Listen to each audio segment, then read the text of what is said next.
situação. E diz o Estadão que o corpo de Cristo está em falta na Venezuela. Isso mesmo, a falta de farinha de trigo no país, controlado pelo ditador Nicolás Maduro, faz padres pedirem ajuda a colegas colombianos para fazer as hóstias. Além do corpo, o sangue também está em falta. Não há vinho para a Eucaristia nas missas do país, onde 96% da população é católica. Tá aí o regime socialista erguido com o dinheiro da Odebrecht e apoio de Luiz Inácio Lula da Silva, Dilma Rousseff e todo o PT, que ficam caladinhos agora que os refugiados venezuelanos estão entrando lá no Brasil pelo norte de Roraima, fugindo dessa ditadura, onde famílias estão se alimentando com ração de cachorro, onde a previsão da inflação é de 400.000%. Quer dizer, o sujeito está lá na Venezuela passando fome e não tem nem os recursos para rezar pela melhora da vida dele, porque não tem os ingredientes da hóstia, não tem o vinho para a Eucaristia. Quer dizer, e o Luiz Inácio Lula da Silva fica caladinho, não fala nada, não assume nenhuma responsabilidade pelo regime que ele ajudou a criar. Ele, a Dilma, o Lula fez comício na Venezuela. Eles falam agora da soberania da Venezuela.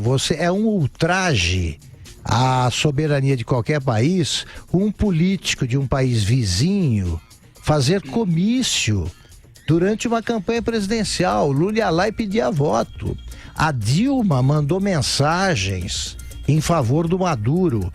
O Maduro, quando era o chanceler do Hugo Chávez, tentou impedir a queda do Fernando Lugo no Paraguai. Olha como eles interferiram na vida dos outros países. Agora, a esquerda brasileira, muito cínica como sempre, invoca a soberania nacional da Venezuela para ficar em silêncio sobre um regime calhorda, assassino, porque se falta, não é jogo de palavra não, se está em falta o sangue nas igrejas, jorra sangue nas ruas sempre que a oposição tenta fazer algum tipo de manifestação. Exatamente, podia ter uma intervenção federal também lá na Venezuela, mas talvez uma intervenção internacional para ajudar os venezuelanos a saírem dessa situação. As entidades aí continentais, cadê a OEA? Por exemplo, cadê essas outras que organizações posam de defesa de direitos humanos? Pois quer dizer, não tem nada a dizer. Zé Maria Trindade, e a situação dos refugiados venezuelanos? A conversa em Brasília está mais ligada à intervenção federal e Roraima acaba sendo esquecida um pouco, ficando pelo menos em segundo plano. Mas o governo tinha uns planos lá para absorver esses refugiados. Pois é, né? Eu acho que o problema lá é o seguinte: eles não têm título de eleitor, não votam. Se votassem, o Romero Jucá já estaria lá com a Força Nacional e tudo, né? Para alimentar a todos, né? Mas não tem título de eleitor, não vota, né? Isso é uma vergonha, Felipe, isso é um absurdo o que está acontecendo lá. São pessoas, uma família para sair de um lugar, porque isso o ser humano, ele é muito apegado ao lugar onde ele vive. Quando ele toma a decisão de sair, quando ele toma a decisão de migrar, é porque a situação está muito complicada. Por mais que se fale desses detalhes, de alguém comendo ração de cachorro, porque não tem hóstia, né? Existem agressões muito mais fortes, tira a dignidade das pessoas, não tem remédio, não tem a quem apelar, o vizinho também não tem, e aí toma essa decisão.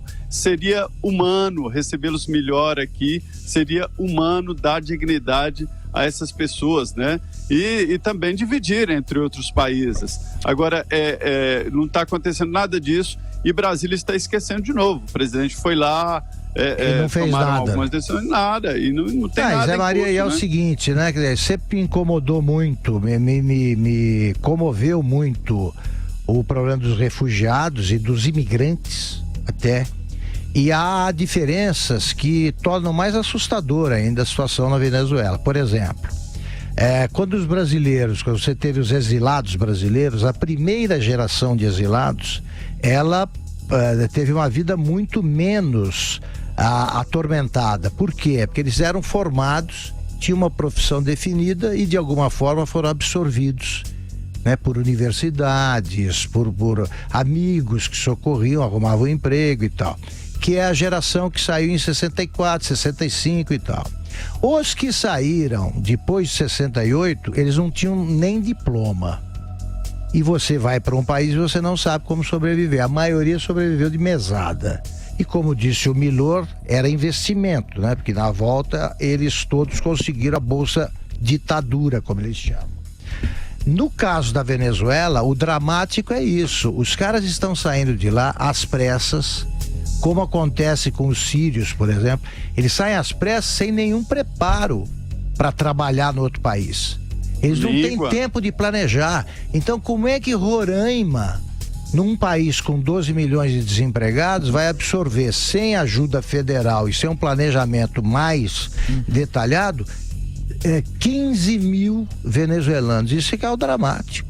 O Zé foi no ponto. Esse pessoal não tem direito a voto no Brasil, então não interessa muito aos políticos tomar qualquer medida relacionada a eles. Longe, né? E existe, né, Zé Maria, aquele projeto do Aloysio Nunes para dar direito a voto a pelo menos, possivelmente, 3 milhões de imigrantes. E aí existe um debate sobre se eles poderiam votar em eleições municipais apenas ou nas nacionais também, mas eu acho que o projeto é só para as municipais. Acho que eu vi uma declaração do Anastasia dizendo que não, federais não tem sentido, mas eles poderiam votar nas regiões onde eles moravam. Aí talvez alguém fizesse alguma coisa, embora esse projeto também seja passível de crítica e é muito criticado na internet. E esse tipo de desesperança reforça a suspeita de que vai acabar em guerra civil. A tradicional, porque o Maduro não pode sair, não há mais espaço para trégua, para paz, já passou do ponto, né? Olha, Felipe, eu tenho que concordar com você de uma forma muito forte sobre essa história aí do socialismo, né? Já passou aquela história de que o socialismo só dá certo se tiver alguém para financiar. Nesse caso aí tinha, porque a Venezuela é um país assim muito forte em produção de petróleo, né? E vive agora essa maldição do petróleo, porque teria todas as condições de ser o melhor país aqui da América do Sul.